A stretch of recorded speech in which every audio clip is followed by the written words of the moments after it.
Hey everyone, welcome back to Behind the GM Screen. I'm Richard. Sakura Draven. And today we're talking about the real reason why you got into games, dice.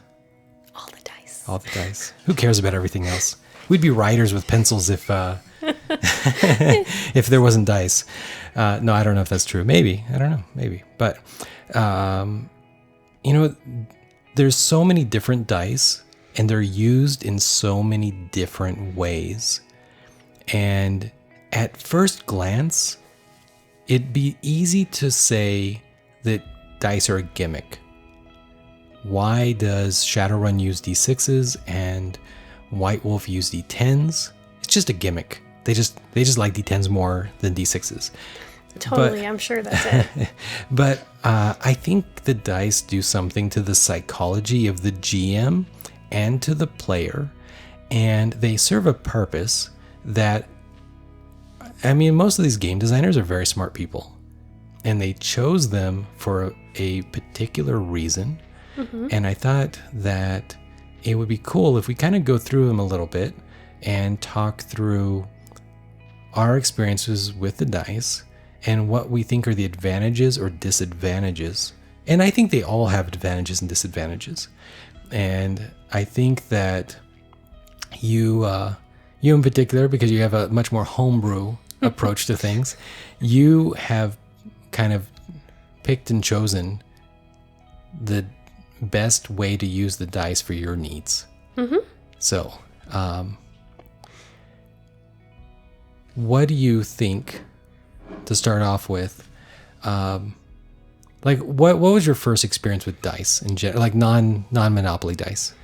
Oh yeah, that would definitely be my introduction to White Wolf, and my first game that I sat down on. My partner at the time was like, "Make a character, go," and then another player was like, "Here's some dice," and I'd never seen a D10. Mm-hmm. I didn't know that dice came in other shapes at the time. I was like 20. I was unaware of these things. So I was like, these are kind of cool. These are different. And then from there, he taught me D&D, and I was introduced to all the other dice, and the collecting began early on. It's impressed me how there's like an infinite number of dice. Mm-hmm. Like, you have a lot of dice out here, and there are still more dice. When I first started getting into this, dice did not come pre-painted. Oh yeah, you had to use the original D&D boxes. You had to rub the crayon into the numbers. Yeah, they would come with a crayon in the box. Some of them came with a crayon in the box. And it's, I mean, that was kind of fun. And honestly, sometimes if you've been playing with the dice for a long time, you're like, my numbers are dirty. Mm-hmm. That's because we're filthy human beings. Yes, nobody washes their hands before they sit down at the table. Well, even if you wash your hands before you sit down at the table, all the Cheeto dust, like why are my numbers orange? Because no you're gross. Cheetos at the game table, ever. But more than once, I've carefully cleaned out a dice's numbers with a mechanical pencil, and then realized I removed the wax because it was an old die. I'm pretty sure I still have some in my jar of dice that use wax for the numbers. Oh, memories. Memories. So you started with White Wolf D10s. Mm-hmm. I started with Polyhedral, the full range of D4 through D100. Now, I don't really have any particular preference. I really don't. So I buy dice because I like them, and I don't play with them. And most of these dice have never seen a game.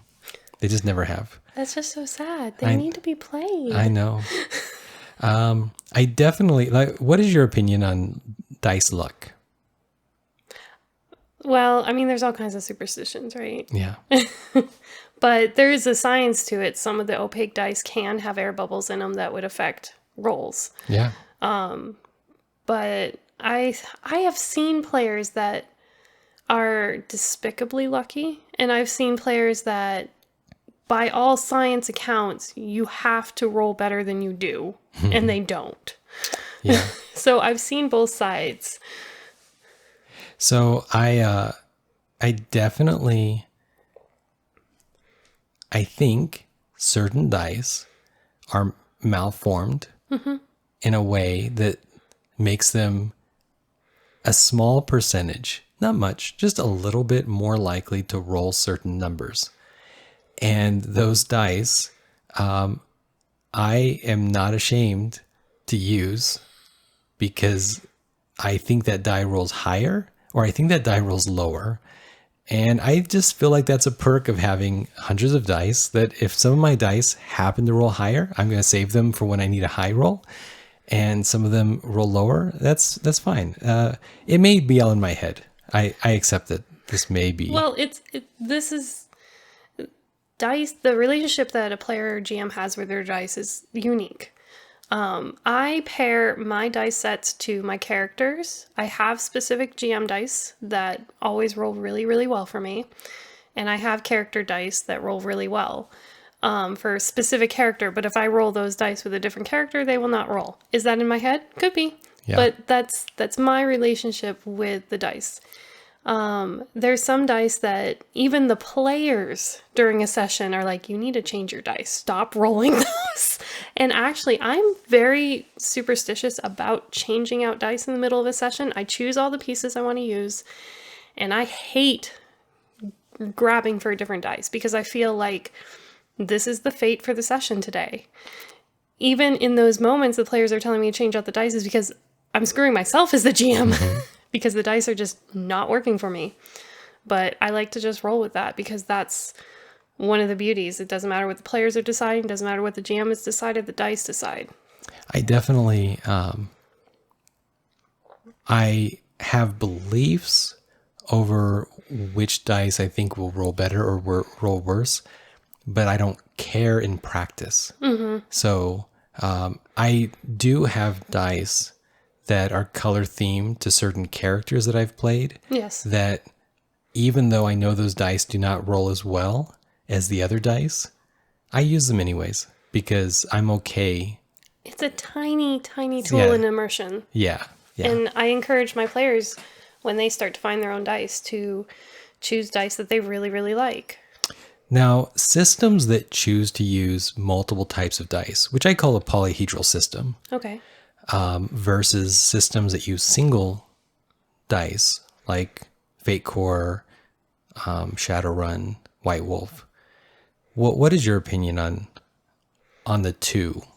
I think that a single die system innately is going to be easier for new players, especially players who have no understanding whatsoever of role-play games and dice.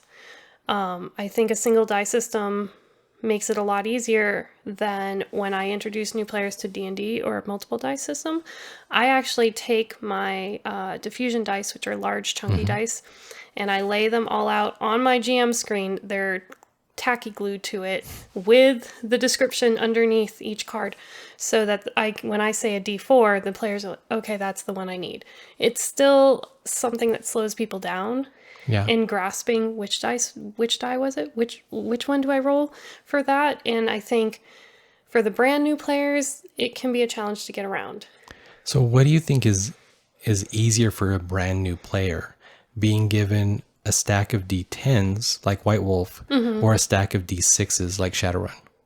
Well, I think D6s, I mean, of course I'm going to biasly say D10s, but I think D6s, because innately we've all played Monopoly, we've all played games. Most people can recognize the pips and the numbers and understand how to relate those numbers to the character. Like, are we adding up all the numbers? Are we looking for certain numbers? Like, most players can get behind D6s a lot faster than a D10. So you're saying Shadowrun is better than White Wolf? No. Nice try. I will always say that White Wolf is better than anything else, but that's because I'm all completely immersed in this system. With numerous times I've actually made worked on a White Wolf version of Shadowrun. So I think the world of Shadowrun is superior for me and my tastes, but the rule system for White Wolf is better. So yes. I think that, yes, for new players, it can be easier to, just recognize, hey, here, sometimes you roll 5d10 and sometimes you roll 9d10, and you just look at your character sheet and it kind of tells you what they are. But I think the idea of the polyhedral dice at its core, especially if you play Dungeons and Dragons, not D&D 5th edition or AD&D or anything like that, but D&D or Apocalypse World or any of the other games that are inspired from it.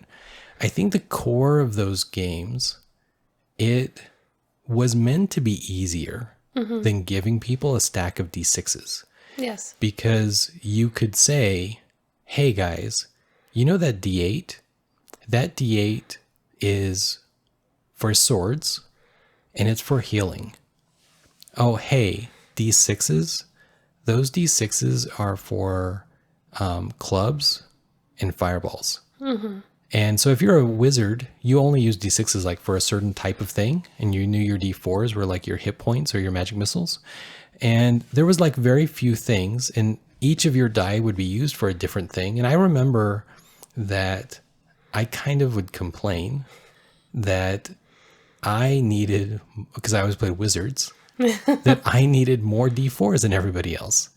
And D4s were kind of rare because they didn't have any use. No, but whereas the clerics... Except for to step on and... Yeah. Legos and D4s. So whereas the fighters and the clerics used stacks of D8s.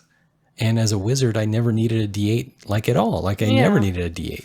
So I think they were like the core idea of, hey, this type of die is this type of thing. It kind of works. And I think... And we talked about a little bit this before the episode. I think for the GM, I think that it can be easier to understand what's going to happen. Because presumably for the GM, the dice are second nature to you. You never get confused between a D4 and a D8 or a D10 and a D12. You know exactly what they are. And if you know how many hit points that a monster has, you have a rough idea how many hits it's going to take to kill the boss. And so you know how to make it more challenging. And it's relatively easy. And I think that polyhedral systems, not just D&D, but all the different polyhedral systems, the combat is easier for the game master to understand how challenging he's making it or she's making it for the players. Whereas it is much more unknown in White Wolf. Are the players going to just insta-kill this thing? Or is this thing going to wipe them all? Yep.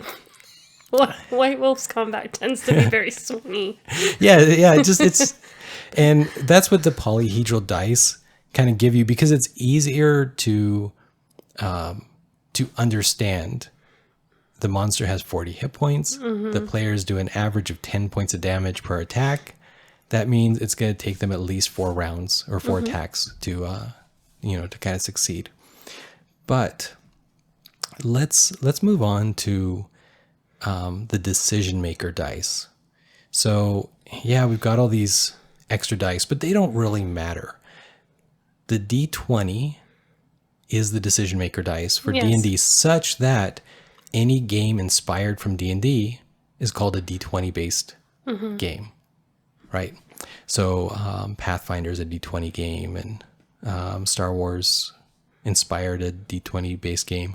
The new Fantasy Flight game is more like Fate Core, kind of, and the way the kind of dice that they use. They actually use their own custom dice that they get to sell. Of course they do. Of course they do. Fantasy Flight games. Yes. But the game is so good. It's so much better. But there is a D20 version of Star Wars that people loved for like 15 years. So D20 based games, what do you think about them? I love D20 based games. I've only played a few. So I do believe I played an older version of Star Wars. I've played a very interesting homebrew where the GM used Fate Core, but instead of the Fate Core dice, it was a single D20. It was brilliant. I loved it. I think that was probably my favorite D20 adaptation. So instead of rolling 3 Fate Core dice or Fudge dice, we rolled a D20, and he had different ways of mitigating the stats on the fly. It was actually an excellent implementation. Because Fate Core, to me, I never got behind, although I love the dice. I have bought all the Fate Core dice, even for a system that I won't play. Well, we'll definitely talk about Fate Core dice, or I've never heard them called Fate Core dice, but I always call them Fudge dice. But that's because I think Fate Core is based off of another role-playing game. Well, Fate Core is how I was introduced to Fudge dice. Exactly. So yeah. The lexicon sticks in me. Yeah. I definitely Fate Core is more popular than the core role-playing games that introduced Fudge dice. But what I really like about D20s is if something is harder, it's so easy to increase the number by 1. Yes. If you want to make the players feel really good and be like, oh, that was a great idea, you get +2 to your roll.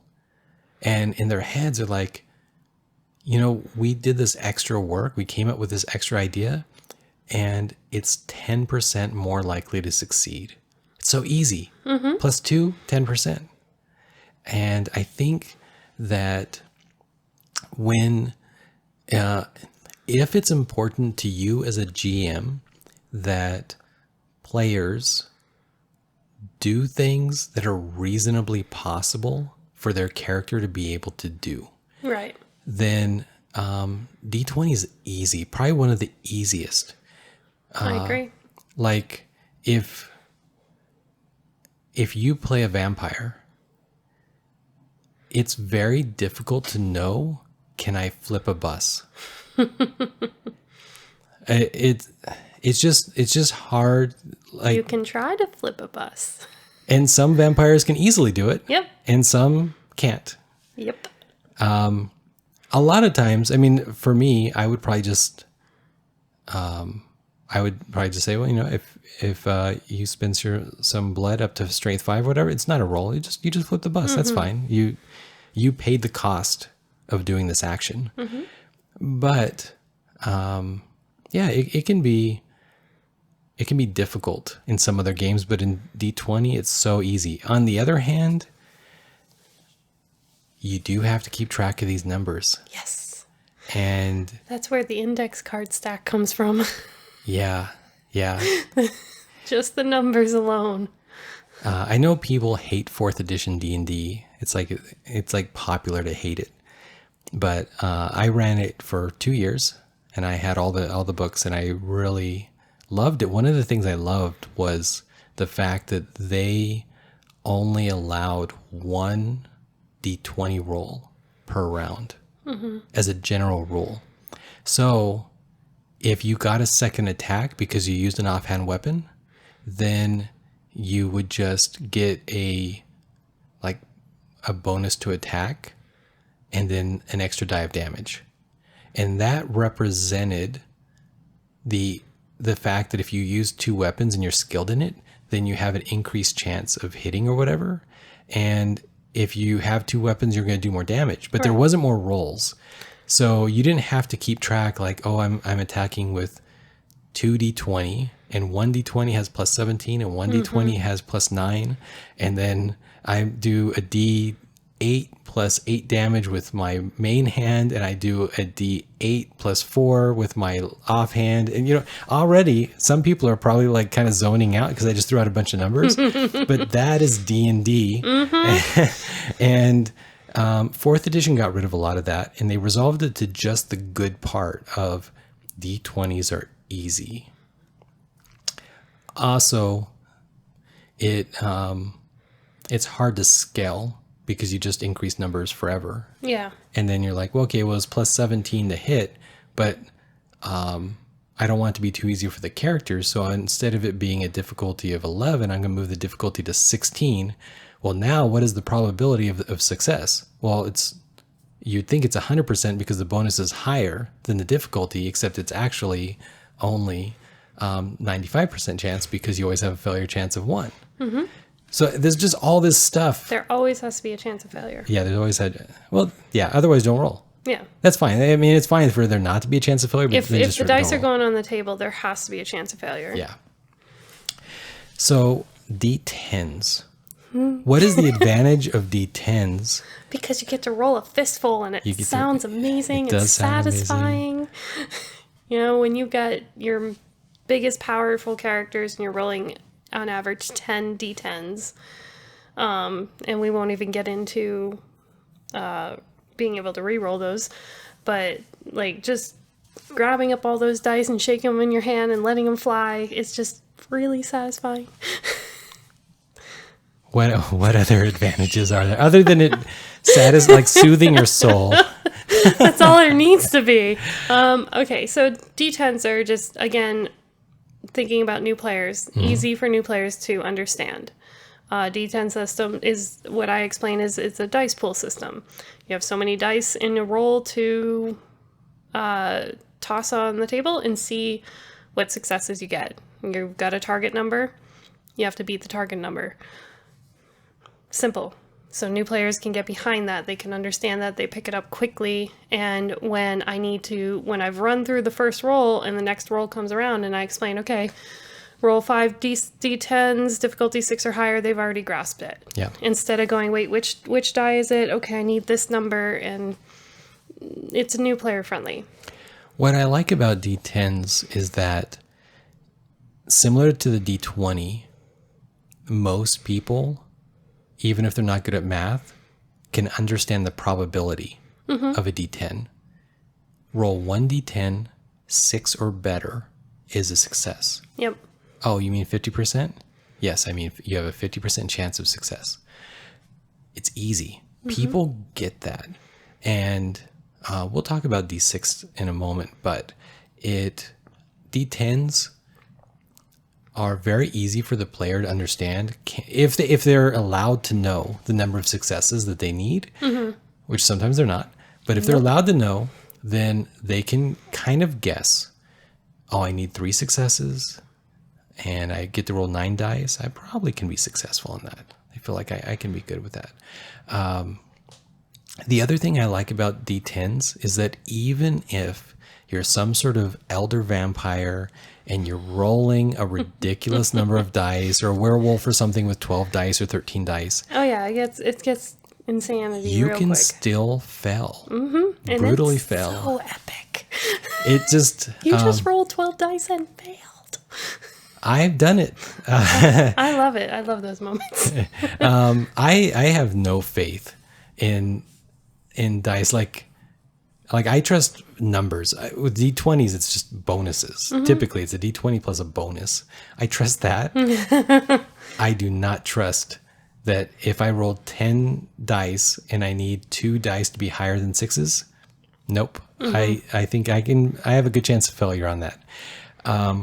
But that's good because it actually makes the game more interesting, and it means that there's a lot you can do in terms of saying, well, you got 9 successes.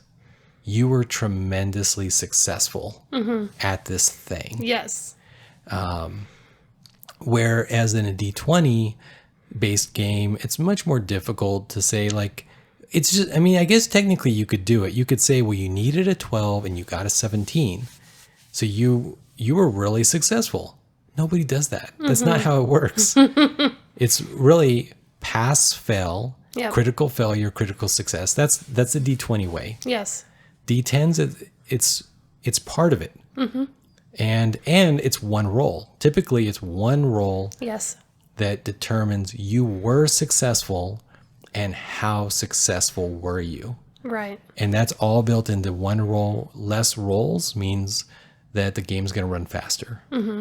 And I think there's inherently something with rolling a bunch of dice and sliding 3 of them to the side and saying, these 3 are the successes. What happens? Yeah.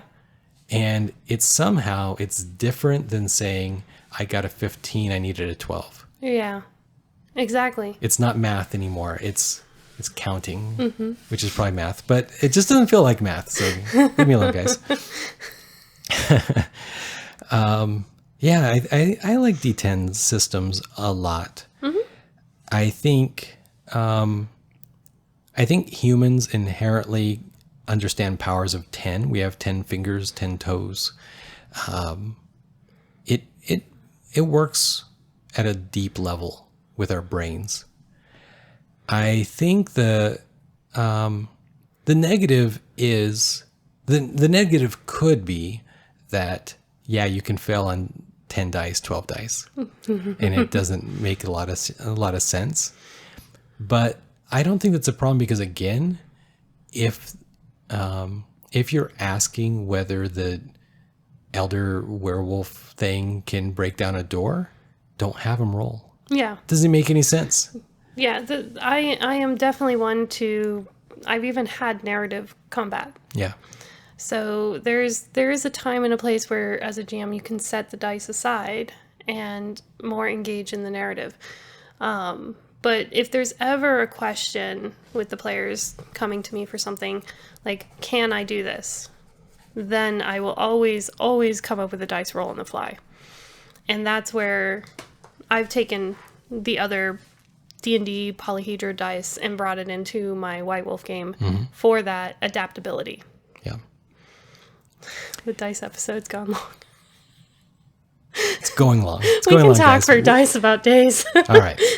A little bit longer. I do want to have a second separate conversation about narrative combat, because that can be some of the best combat. Absolutely. Yeah. All right. So, Fate Core dice. Why do they suck? Like I said, with my introduction to Fate Core dice and Fate Core in general, my opinion is Fate Core is a great game if you have a table full of GMs. It's not a good game for people who can't improvise on the fly. Fate Core dice, to me, just aren't as satisfying because you've got so many blank faces, and then it's even hard for me to find a good way of using them other than enemy markers. I despise playing with Fudge dice or Fate Core dice. And I think the core of it, I mean, typically, guys, if you're not familiar with it, 2 of the sides have positives, 2 of the sides have negatives, and 2 of the sides have blanks. And you typically have a stat, maybe 1 if you're kind of like not that good at it, maybe a 2 if you're better at it. And you roll some dice and you add up all the pluses, you take away all the minuses, and you add your core if you have anything like, that makes you good at it or better at it, built in. And then you say, I got a 1 or a 2. And already those numbers are really low. It's just not satisfying. When you add a die, it does not increase the chances of success. So you say, well, I have 2 dice, and if I do something, I'm allowed to roll a 3rd die. Well, that didn't increase your chances of success at all, because every die is only adding a 33% chance of a positive and a 33% chance of a negative. So that's what I inherently don't like about it, because with a D10, if you increase your stat and now you roll an extra D10, you're happy. Yes. That's amazing. But in Fate Core, when you increase the stat, you don't roll more dice. You increase the stat, that's just more of a built-in bonus that you just get to that thing. And the Fate dice are just Fate. Yeah. It's supposed to be a 50%. Yeah. Not even 50% chance. I guess it's every 2 dice is a 50% chance. I don't even know. It's garbage. I hate it. I think the biggest thing is, again, I have all the Fate Core dice for a different reason, but anytime I have to roll a die and it gives me a blank face, it's in any game, X-Wing or whatever, I hate it because it's so disheartening. Yeah. I'd rather fail by number than fail just by completely blank. Yeah. It's just really bad. But I use my Fate Core dice as enemy markers, so... They have use. I have them for certain games that use them. I just accept it what it is. Obviously, these designers have designed it. Again, they represent chance, not skill. Mm-hmm. And yes, that's fine. But I like dice to represent the positive chance that the player has, like, because the player is so much better, they have more of it. I don't know. Whatever. Hate them. Don't like them in games. But I like some of the games that use them, so I still have had fun with them. Yeah. Despite them, not because of them. D6 based games. Have you played any games that use D6s the way White Wolf uses D10s? Dragon Age. Okay. How does Dragon Age work? So Dragon Age, you have 3 D6s, and 2 of them are the same color, and 1 of them is an off color. That's your dragon die. Okay. And you roll those D6s, and you add up your numbers, and if you roll doubles on any of them, then you can apply the dragon die number to spend stunt points. And those are spent in different ways. Stunt points can be spent in combat to do things like to charge an enemy and move double your speed, to attack twice, different things. And for magic users and rogues, the stun points can be used in different ways. I like the system because of the stunt points, because if you roll those doubles and you can use those stun points and you have so many and you can decide how you use them. So it's not where you roll a 1, you can only do this one thing. It's you roll the stunt point, you can spend however you want to choose to do the thing. And I like the Dragon Age system. I like the age, Fantasy Age, I think is what is the expanded world to that. A lot because of that. And D6s are kind of my bane, but that's for a personal reason because I can't read pips as quickly as other people. Okay. So that's a... yeah, but I mean, you can just not get pips. Yes. Except the Dragon Age dice that actually came with the book roll really well for me. Okay. As the GM, so I tend to use them. It just takes me longer to calculate it. So yeah, I've used it. I've played the Dragon Age, some of the expanded age, Fantasy Age, Will Wheaton's game Titan Age also used the same system. So I've enjoyed all of that. In Shadowrun, it's more directly like White Wolf. So you take all of your attribute. So you have 4, 3, 2, whatever. And you add it to your skill. And that's how many dice you roll. Then there's like various factors that can make it easier. So you get more dice. If you're using a gun on auto fire, that's going to add a lot more dice, but it's going to burn through your clip, things like that. And you roll them, and everything that's a 4 or better is a success. So 50% chance every die. And you add up how many successes you got, and that's how successful you were. So if you're trying to hack into a corporate firewall, maybe that needs 7 successes. Typically you don't know.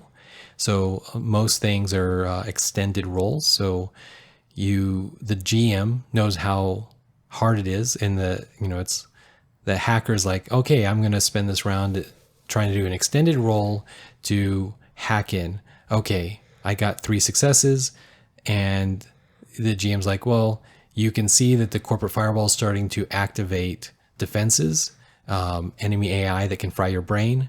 And the rest of the players are like, hey, it's getting hot out here. Like, more security guards are showing up. Get in here quick. And the player can be like, okay, well, I'm going to roll again next round. And, it kind of just keeps building up. And you eventually say, like, now I have 7 successes, 9 successes, 10 successes. The difference between White Wolf and Shadowrun is I feel like there is a lot more extended rolls, a lot more, I'm trying to pick a lock. Okay, well, you need 5 successes, so you can't do that in one roll. It's going to take a lot of rolls. And I just think that reflects a more technological world where you could easily do it like, well, I'm going to break down a door. Okay, well, it's not all or nothing. you have to batter it down. So you need 9 successes total to eventually break through this door. And that could work easily in White Wolf or Shadowrun or anything like that.